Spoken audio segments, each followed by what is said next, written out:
कुशवाहा।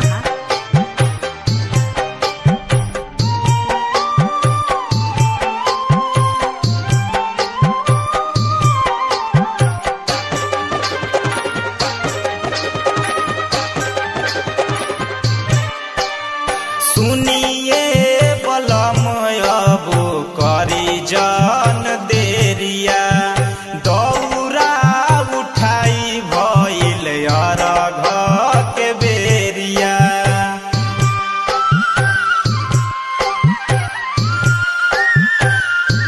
काल्हुए ऐनी रउआ बेदिया बना के, जाई बैठी दोसर चननी ताना के। माई गीतिया होई रहिया आते जाते, चले के बा छठी घाटे, चले के बा छठी घाटे। दियरी जराई रउरा राखी हाथे, चले के बा छठी घाटे, चले के बा छठी घाटे, चले के बा छठी घाटे।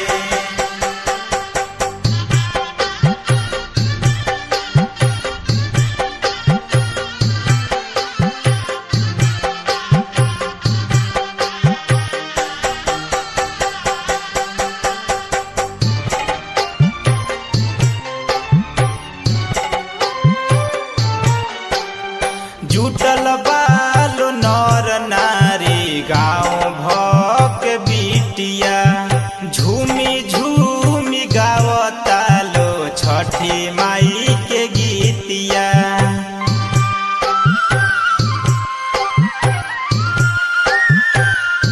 राइटर एल के विशाल से